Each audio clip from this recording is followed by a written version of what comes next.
As a founder of the company, nothing is better than to have people on the ground, okay, who have been with us for a long time to come up with this kind of idea. Because the intention is very clear. They believe in the company. They actually care for the company.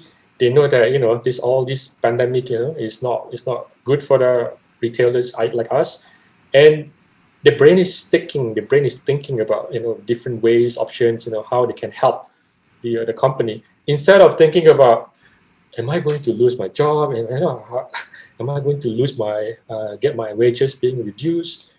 This is what it came about. Came out with something that me as the founder of the company, as the person hates the company. I don't know. I feel really appreciative like that. They think of this, during the pandemic, not just about themselves. For Red Army watches, we have been around for 16 years, and I think it's about time for us in Red Army watches to do something different. All the while, we have been taking brands from other companies. It's time for us to step up another level and have our own branding. When it comes to production of watches, you don't just make the watches, you make the straps, you make the buckle, you make the box, you make the warranty card, production of the photos, 3D images, renders, right? So a lot of other additional things that come with it in terms of cost. But yes, of course, I've done my calcs, and I think it's something that is worth taking in terms of risk. We learned a lot over the past 16 years. It's not about just bringing in brands and putting in our shop, expecting people to buy. And it's a lot more than that. We learn about how to take care of the brand in terms of marketing, branding. We even embark on the distribution business as well for certain brands that we carry. And we feel that we learn a lot about consumer, what taste and in terms of like what they want, what they're looking for. And so that is on the our experience, right? Making use of our experience to come up with our own brand. But most importantly, I think it's also about how the business landscape has changed for retail business in general. If you notice that a lot more brands, the owner of the brands are going direct to the end consumers rather than going through a distribution, the normal traditional distribution channel. And of course, for us as a entity as part of the traditional distribution channel network, we feel threatened as well. And we think that it's about time that we also be involved and explore the possibility of integrate our business into production, manufacturing, and owning our own brand. For the design concept, one thing which we will hold on to will be the hidden crown, because we find it pretty unique, and also the unique dials as well. Currently, yes, we are using aventurine. We could be looking at other stones as well. The hidden crown concept is not something new actually. It's been around for a while, and it was more popular back in the 60s and 70s. But we try to revive that again, and we try to make that as a unique feature of the brand. You can call it the signature style of the brand. But the shape of the case will evolve. The first collection is being called Time and Space. You have the 12 zodiacs. You have aventurine dial. The Time and Space collection can evolve into something a bit more, like different precious stone, different materials on the dial. Maybe the materials for the case will be different as well along the way. But when it comes to evolution to the other types of collection, we have what you have in mind is time and feel, like military, army, time and air, which is the pilot watch, time and water for dive watch, right? So it's quite fluid in terms of the direction, but because we are raw, we always try to do something different. It can be quite sporadic in terms of like maybe shape of the case or design direction. It can be completely different from what you see at current collection. I don't know. It's something that is still quite open. When we talk about pricing, it's always a relative concept, right? For $500, it's cluttered with a lot of fashion brands, and Yes. many of them are quartz, right? And then again, no offense to quartz watches, but from the day one, we always champion mechanical watches. 95% of our collections are all mechanical watches.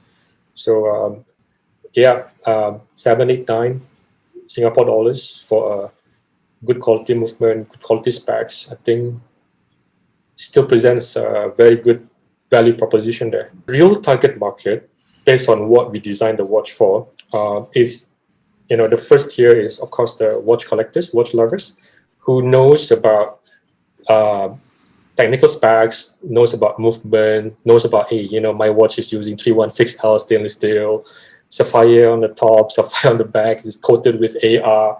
We started off positioning ourselves as a stepping stone, right? So back then in 2004, there were not many options in terms of like affordable mechanical watches. So yes, we were there, and we are still trying to position ourselves in the same kind of like segment. If you want to learn about mechanical watches and you do not want to spend too much, come to us. But again, over the past 16 years, there are a lot more competition in terms of brands, retailers as well. Not just in Singapore, but all over the world as well. We don't just sit still. We also think about our customers, like those people who bought watches from us 16 years ago. They might be enjoying an increase in their salaries as well. Their lifestyle is different now. So that's why we bring in brands like Grand Seiko in our portfolio. So it's a lot more higher in terms of the price segment. And it's been doing very well for us actually for Grand Seiko. It is still our top selling brand. Laco Sturmanski, of course, been with us since day one. Some of our Shorokov watches as well. Yeah, Gorilla, you mentioned about Gorilla. Gorilla. It's been doing super well for us. I think we are the top retailer now, perhaps in the world. What we're facing as a mechanical watch retailer is the same challenge that everybody else is facing in the industry. I was just reading up about Fossil Group. Their sales was like declining over the past 3 years. It's pretty scary time for the group actually. Now they are in the segment which is hit hardest by Apple Watch because they're competing in the same price segment. They are basically offering a fashion watch, which basically just tells time, and fashion watch being fashion. Today you're in, the next day you're out. So it's very faddish, brands like DW, Daniel Wellington. I come and go very fast. Whereas for us, and also the major Swiss brands, the focus is not about time telling, right? As you know, it's about craftsmanship. It's about history. It's about story as well. It's about tradition. So people see mechanical watches in a different genre. So those people who are into smartwatches, they might actually upgrade to, or rather consider mechanical watches eventually. Um, they will also probably stick to smartwatches on the left hand or on the right hand, and on the left hand they'll be wearing another Swiss mechanical watch or any other mechanical watch like KEF Elements as well. So I do believe there is threat, of course. Challenge is how to convince people that hey, you know what? Remind them that hey, there's this thing called mechanical watches, that ticks, that is not run on batteries, that is powered by a movement. You need to wind it up. There's a lot of interaction with the watch, so it's a constant reminder and education as well by everybody in the industry. The view on treating watches as an investment asset is an investment, asset class. It's I think it's helping the industry, and it's becoming more significantly important in the past 3-4 years.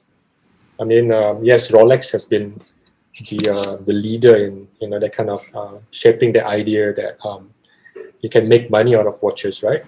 when we first started back in 2004, I always told my customers, watches are not for investment.